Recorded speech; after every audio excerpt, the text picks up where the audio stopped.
नमस्कार दर्शक बंधु आपण को आम चैनल को स्वागत।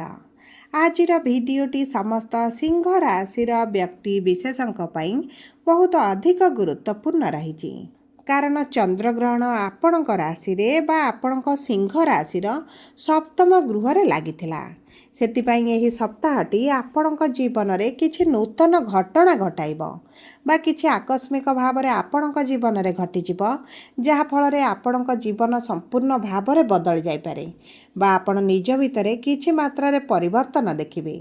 देखु दर्शक बंधु आपण राशि बा आपण सिंह राशि सप्तम गृह जेहेतु ग्रहण लगी से मासरे 4टी प्रमुख ग्रह आपण कुंडली रे गृह परिवर्तन करुछंती एवं तांकर एही चलन रे परिवर्तन स्थान परिवर्तन गृह परिवर्तनटी आपण राशि उपरे आपण जीवन में बहुत गुड़िए प्रभाव पकाइब। देखंतु प्रथमे बुध करिवे परिवर्तन तापरे शुक्र करिवे परिवर्तन तापरे मंगल करिवे परिवर्तन एवं परिशेष रे सूर्य मध्य करिवे परिवर्तन। तेबे देखंतु एही परिवर्तन आपण जीवन में एही तारीख गुड़िकरे निश्चित भाव में प्रभाव पकाइब। ता सहित आपण चंद्रग्रहण समय आपण राशि रे 3टी ग्रह एकत्र विराजमान होइथिले सेतिपई आपण जीवन में समस्या बढ़ी जाइथिबो। आपण शरीर में जंत्रणा बढ़ी जाइथिबो, आपणकर मानसिक चिंता बढ़ी जाइथिबो एवं आपणकर आर्थिक समस्या मध्य बढ़ी जाइथिबो। ता सहित देखंतु एही सब समस्या आपणक प्रेम जीवन सहित आपणक दाम्पत्य जीवन को मध्य प्रभावित करिबो। कारण देखंतु जेतेबेले 3टी ग्रह एकत्र गोटिए गृह रे विराजमान होंती सेठारे ग्रह युद्ध भली परिस्थिति देखा देइ थाए एवं सही समय जदि ग्रहण लगी थाए तेबे आपणकर आगामी गोटिए मास पर्यंत आपणको प्रभावटी अनुभव होता है। देखंतु तेणुकरी एही सेप्टेम्बर मासरे एही तारीख गुड़िकरे जो तारीख रे ग्रह गुड़िक निजर गृह परिवर्तन करिवे सेही तारीख गुड़िकरे बड़ बड़ घटना घटी पारे। तेबे आसंतु जानिबा केउ क्षेत्र रे एही घटना गुड़िक घटिबा पई जाउची। आपणकर स्वास्थ्य रे ना शिक्षा रे ना संपर्क रे ना आपणकर चाकरी व्यवसाय व्यापार वाणिज्य उपर एही भली परिवर्तन आपण देखिबे। तेबे विलंब न करी आसंतु जानिबा एही परिवर्तन गुड़िक आपणकर दुख कष्ट पीड़ा विशेष भाव में मानसिक चिंता को दूर करिबो ना आपणक ऊपर समस्यार बोझ माड़ीदेव। किंतु वीडियोटी आरंभ करने पूर्वर जदि आपणकर सिंह राशि होता है एवं आपण भी ईश्वर को आंतरिक भक्ति एवं विश्वास करती तेबे वीडियोटी को लाइक करंतु। कमेंट बॉक्स रे जय जगन्नाथ जय माँ लक्ष्मी अवश्य लिखि दियंतु। ता सहित जदि आपण आम सह जोगाजोग करबा पई चाहुचंती तेबे वीडियोर मध्य भाग रे एक व्हाट्सएप नंबर टिए दिया जाइछि जो नंबर साहाय्य रे आपण आम सह जोगाजोग करी निजर नूतन कुंडली प्रस्तुत करि परिबे, कुंडली विश्लेषण कराई परिबे किंबा आपणकर चाकरी विवाह व्यवसाय प्रेम संपर्क को नै किछि समस्या रहिछि ताहार सहज रे समाधान करि परिबे। सेतिपई आपण आम सह जोड़ी होई रुहंतु एवं व्हाट्सएप नंबर माध्यम रे आम सह जोगाजोग करंतु। एबे आसंतु जानिबा आपणकर स्वास्थ्य किभଳି रहइबो। देखंतु दर्शक बंधु आपणक प्रथम गृह रे 3टी ग्रह एकत्र अछंती ता सहित शनिकर अढ़ई चलीची एवं ता सहित एही सप्ताह रे आपणकर ग्रहण मध्य लागिची। तेणुकरी आपणक स्वास्थ्य को नहीं टिके चिंता बढ़ी जिवो। आपणकर मानसिक स्वास्थ्य को आपणको विशेष भाव में ध्यान देबाको पड़िबो कारण आपणक संपर्क रे बा आपणक परिवार भितर किछि एभली घटना घटिबो जहाको नहीं आपणकर मानसिक दुश्चिंता बढ़ी जिवो एवं एही चिंतार कारण आपणक जीवन में बहुत गुड़े नूतन रोग सृष्टि करिबो। जदि आपणकर बीपी भली समस्या अछि तेबे आपणको तो विशेष भाव में ध्यान देबाको पड़िबो कारण आपणक ब्लड प्रेशर रे उच्च नीच भली परिस्थिति आपण देखि पारंती।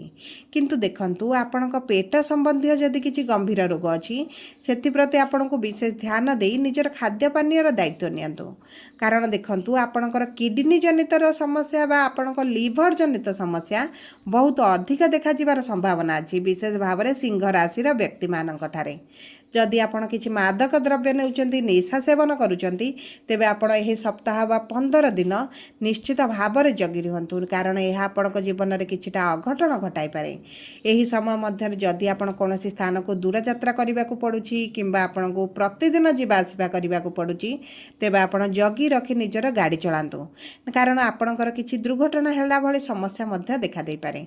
हाथ गोड़े किछिटा आघात लागि पारे सेतिपई आपण जदि जगी रखी आपण यातायात କରନ୍ତି ଆପଣଙ୍କ ପାଇଁ ବହୁତ ଅଧିକ ଭଲ ରହିବ। ଯଦି ଆପଣ କୌଣସି ଦୂରଯାତ୍ରା କରିବା ପାଇଁ ପ୍ଲାନିଂ କରୁଛନ୍ତି ତେବେ ରହିଯାଆନ୍ତୁ। ଏହି ସପ୍ତାହ ପରେ ଯଦି ଆପଣ କରନ୍ତି ଆପଣଙ୍କ ପାଇଁ ବହୁତ ଅଧିକ ଭଲ ରହିବ। ଯଦି ଆମେ ଦେଖିବା ଆପଣଙ୍କର ଆର୍ଥିକ ସ୍ଥିତିକୁ, ତେବେ ଦେଖନ୍ତୁ ଆପଣଙ୍କର ଆର୍ଥିକ ସ୍ଥିତି ଦ୍ୱିତୀୟ ଗୃହରୁ ଜଣାପଡ଼ିଥାଏ ଏବଂ ଦ୍ୱିତୀୟ ଗୃହରେ ମଙ୍ଗଳ ବିରାଜମାନ କରିଛନ୍ତି। କିନ୍ତୁ ଆପଣଙ୍କର ଦ୍ୱିତୀୟ ଗୃହ ତ୍ୟାଗ କରି ତୃତୀୟ ଗୃହକୁ ଗୋଚର କରିବେ। ଦ୍ୱିତୀୟ ଗୃହକୁ ବୁଧ ଏବଂ ସୂର୍ଯ୍ୟ ଗୋଚର କରୁଛନ୍ତି ଏବଂ ଏହି ଗୋଚରଟି ଆପଣଙ୍କୁ ଶୁଭ ଫଳ ପ୍ରଦାନ କରିବ। ଆପଣଙ୍କ ଆର୍ଥିକ ସ୍ଥିତିରେ ଏବେ ଯେଉଁ ଖରାପ ପରିସ୍ଥିତି ଚାଲିଛି ସେଥିରେ ସୁଧାର ଆସିବ। ଆପଣଙ୍କର ବ୍ୟାଙ୍କରେ ଜମା ହୋଇଥିବା ଧନରେ ବୃଦ୍ଧି ଘଟିବ। ଧନ ସଞ୍ଚୟ କରିବା ପ୍ରତି ଆପଣ ଅଧିକ ଧ୍ୟାନ ଦେବେ। ଯଦି ଆପଣଙ୍କର କେଉଁଠି ଅଟକିକି ରହିଛି କିଛି ପଇସା, ତାହା ମଧ୍ୟ ଆପଣଙ୍କୁ ମିଳିଯିବ। ଭୌତିକ ସୁଖ ସମ୍ପତ୍ତିରେ ଆପଣଙ୍କର ବୃଦ୍ଧି ଘଟିବ। ପରିବାରରେ ମଧ୍ୟ ଆପଣଙ୍କର ସୁଖ ଫେରିବ। ପାରିବାରିକ ସ୍ଥିତିରେ ଧୀରେ ଧୀରେ ଉନ୍ନତି ଆପଣ ଦେଖିବେ। ଆପଣଙ୍କର ଅର୍ଥକୁ ନେଇ ଯେଉଁ ପରିବାରରେ ମତଭେଦ ଚାଲିଥିଲା ତାହା ଧୀରେ ଧୀରେ ସମାପ୍ତ ହେବ। ଆପଣଙ୍କ ପିଲାମାନଙ୍କ ସୁଖରେ ବୃଦ୍ଧି ହେବ। ଆପଣଙ୍କ ଭାଇ ଭଉଣୀଙ୍କ ସହିତ ମଧ୍ୟ ସମ୍ପର୍କ ମଧୁର ରହିବ। ତେଣୁକରି ଅର୍ଥକୁ ନେଇ ଆପଣଙ୍କର ଯେଉଁ ସମସ୍ୟା ଚାଲିଛି ତାହା ଦୂର ହୋଇଯିବ। କାରଣ ଅର୍ଥର ଗୃହର ସ୍ୱାମୀ ହେଉଛନ୍ତି ବୁଧ ଏବଂ ବୁଧ ଆପଣଙ୍କର ଏହି ଗ୍ରହଣ ସପ୍ତାହ ପରେ ଆପଣଙ୍କ ନିଜ ଗୃହକୁ ଗୋଚର କରିବେ। ତେଣୁକରି ଆର୍ଥିକ ସ୍ଥିତିରେ ଆପଣଙ୍କର କୌଣସି ସମସ୍ୟା ରହିବ ନାହିଁ। ଯଦି ଆମେ ଦେଖିବା ଆପଣଙ୍କର ଶିକ୍ଷା କ୍ଷେତ୍ରକୁ, ତେବେ ଶିକ୍ଷାରେ ମଧ୍ୟ ଆପଣଙ୍କର ଉଚ୍ଚ ସଫଳତା ପ୍ରାପ୍ତି ହେବ। ଆପଣଙ୍କ କ୍ୟାରିୟରରେ ଆପଣ ଅଭିବୃଦ୍ଧି କରିବେ। ଆପଣଙ୍କର ଯଦି ଚାକିରିର ସନ୍ଧାନରେ ଅଛନ୍ତି ଏବଂ ବହୁତ ଦିନ ହେଲା ଚେଷ୍ଟା କରି ଆପଣଙ୍କୁ ଚାକିରି ମିଳୁନାହିଁ, ତାହା ମଧ୍ୟ ଆପଣଙ୍କୁ ପ୍ରାପ୍ତି ହୋଇଯିବ। ଆପଣଙ୍କ ସମୟ ଅବଧି ମଧ୍ୟରେ ଆପଣଙ୍କୁ ନିଶ୍ଚିତ ଭାବରେ ମିଳିଯିବ। ଆପଣଙ୍କ ଚାକିରିରେ ପଦୋନ୍ନତି ସହିତ ଦରମା ବୃଦ୍ଧି ହେବାର ମଧ୍ୟ ଆପଣ ଶୁଭ ଖବର ପାଇବେ। ଦେଖନ୍ତୁ, ଯେକୌଣସି ଉପାୟରେ ଆପଣଙ୍କର ଇନକମ୍ଟି ବୃଦ୍ଧି ହେବ। ଯଦି ଆପଣଙ୍କ ବ୍ୟବସାୟରେ ଏବେ ଖରାପ ପରିସ୍ଥିତି ଚାଲିଛି, ତେବେ ଦେଖିବେ ଆପଣଙ୍କର ଧୀରେ ଧୀରେ ସୁଧାର ଆସିବ। ବ୍ୟବସାୟରେ ଆୟ ବଢ଼ିବ। ଆୟର ନୂତନ ସ୍ରୋତ ଆପଣଙ୍କୁ ମିଳିଯିବ। ଆପଣ ଯଦି ବେରୋଜଗାର ଅଛନ୍ତି, ନିଶ୍ଚିତ ଭାବରେ ଆପଣଙ୍କର ରୋଜଗାର ବୃଦ୍ଧି ହେବ। ଚାକିରିରେ ଆପଣଙ୍କର ଯେଉଁ ଦକ୍ଷ ପରିଚାଳନା ରହିଛି, ଯେଉଁ ଆପଣଙ୍କର କାର୍ଯ୍ୟ କରିବାର ଶୈଳୀ ରହିଛି, ଉଭୟ ଧନ ମାନ ପ୍ରତିଷ୍ଠାକୁ ବୃଦ୍ଧି କରିବ। ଆପଣଙ୍କର କିଛି ଅସମ୍ପୂର୍ଣ୍ଣ କାର୍ଯ୍ୟକର୍ମ କ୍ଷେତ୍ରରେ ସମାପ୍ତ ହୋଇଯିବ। ତା ସହିତ ମନେ ରଖନ୍ତୁ, ଆପଣଙ୍କୁ କିଛି ଗୁପ୍ତ ଅର୍ଥ ମିଳିପାରେ, ସରକାରୀ ସହାୟତା ମିଳିପାରେ। ଅଚାନକ କୌଣସି ନା କୌଣସି ସ୍ରୋତରୁ ଆପଣଙ୍କୁ ଧନ ମିଳିପାରେ। ତା ସହିତ ଯଦି ଆପଣ ସେୟାର ମାର୍କେଟ, ଲଟେରୀ କିମ୍ବା କୌଣସିଥିରେ ଅର୍ଥ ବିନିଯୋଗ କରୁଛନ୍ତି, ସେଥିରେ ମଧ୍ୟ ଆପଣଙ୍କୁ ଲାଭଦାୟକ ରହିବ। ଆପଣଙ୍କ ବ୍ୟବସାୟକୁ ଆପଣ ବିସ୍ତାର କରିବା ପାଇଁ ମଧ୍ୟ ଚିନ୍ତା କରିବେ। ଦେଖନ୍ତୁ, କର୍ମକ୍ଷେତ୍ର ସହିତ ଆପଣଙ୍କ ଆର୍ଥିକ ସ୍ଥିତିଟି ବହୁତ ଭଲ ରହିବ। ଶିକ୍ଷା କ୍ଷେତ୍ର ମଧ୍ୟ ଆପଣଙ୍କର ନିଶ୍ଚିତ ଭାବରେ ଶୁଭଦାୟକ ରହିବ। ଯଦି ଆପଣ ସରକାରୀ ଚାକିରି ପାଇଁ ପ୍ରିପାରେସନ୍ ହେଉଛନ୍ତି, ତେବେ ଏହି ଗ୍ରହଣ ସପ୍ତାହ ମଧ୍ୟରେ ଆପଣଙ୍କ ପାଇଁ ଏତେଟା ଭଲ ସମ୍ଭାବନା ରହିନାହିଁ। ଯଦି ଆମେ ଦେଖିବା ଆପଣଙ୍କର ବୈବାହିକ ସମ୍ପର୍କକୁ ବା ଆପଣଙ୍କର ପ୍ରେମ ସମ୍ପର୍କକୁ, ତେବେ ଦେଖନ୍ତୁ ଆପଣଙ୍କ ବୈବାହିକ ସମ୍ପର୍କ ଏବଂ ଆପଣଙ୍କ ପ୍ରେମ ସମ୍ପର୍କରେ ନିଶ୍ଚିତ ଭାବରେ ଆପଣଙ୍କ ପରିବର୍ତ୍ତନ ଆସିବ। ଆପଣଙ୍କର ଯେଉଁ ପ୍ରେମ ସମ୍ପର୍କରେ ଦୂରତାଟି ଚାଲିଥିଲା ତାହା କମିଯିବ। ଆପଣଙ୍କ ମନରେ ଖୁସି ଅନୁଭବ କରିବେ। ନିକଟତରତା ବଢ଼ିବା କାରଣରୁ ଆପଣଙ୍କ ପ୍ରିୟଜନଙ୍କ ସହିତ ମଧ୍ୟ ଆପଣ ସୁଖଦ ସମୟ ଅତିବାହିତ କରିବେ। ଯଦି ଆପଣ ପ୍ରେମ ବିବାହର ଯୋଜନାରେ ରହିଛନ୍ତି, ତେବେ ସେଥିରେ ମଧ୍ୟ ସଫଳ ହେବେ। ଦେଖନ୍ତୁ ଦର୍ଶକ ବନ୍ଧୁ, ଯଦି ଆପଣଙ୍କ କୁଣ୍ଡଳୀରେ ପ୍ରେମ ବିବାହର ଯୋଗ ଥିବ, ତେବେ ନିଶ୍ଚିତ ଆପଣ ସେଥିରେ ସଫଳତା ପାଇବେ କିମ୍ବା ଆପଣଙ୍କ ପ୍ରେମ ସମ୍ପର୍କ ବିବାହରେ ପରିଣତ ହୋଇଯିବ। ଯଦି ଆପଣଙ୍କ କୁଣ୍ଡଳୀରେ ପ୍ରେମ ବିବାହର ଯୋଗ ନାହିଁ, ତେବେ ଆପଣଙ୍କର କୌଣସି ନା କୌଣସି କାରଣକୁ ନେଇ ଛୋଟ ଛୋଟ କଥାକୁ ନେଇ ବ୍ରେକଅପ୍ ଭଳି ପରିସ୍ଥିତି ସୃଷ୍ଟି ହୋଇ ଆପଣଙ୍କ ପ୍ରେମ ସମ୍ପର୍କରେ ଆପଣ ନିରାଶତା, ଆପଣ ଦୁଃଖିତ ମଧ୍ୟ ଅନୁଭବ କରିବେ। ଯଦି ଆମେ ଆପଣଙ୍କ ଦାମ୍ପତ୍ୟ ଜୀବନକୁ ଦେଖିବା, ତେବେ ଛୋଟ ଛୋଟ କଥାକୁ ନେଇ ପତି ପତ୍ନୀଙ୍କ ମଧ୍ୟରେ ଟିକେ ବିବାଦ ଦେଖାଦେଇପାରେ। ଯଦି ଏହି ବିବାଦକୁ ଆପଣ ଏଡ଼େଇ ଦିଅନ୍ତି, ତେବେ ଆପଣଙ୍କ ଦାମ୍ପତ୍ୟ ଜୀବନରେ ସୁଖ ରହିବ। ଆପଣଙ୍କର ଜୀବନ ସାଥୀଙ୍କର ମଧ୍ୟ ଆପଣଙ୍କ ପ୍ରତି ପ୍ରେମ ଭାବନା ବଢ଼ିଯିବ। ବୈବାହିକ ସମ୍ପର୍କରେ ପ୍ରେମ ରୋମାଂସର ବୃଦ୍ଧି ଘଟିବ।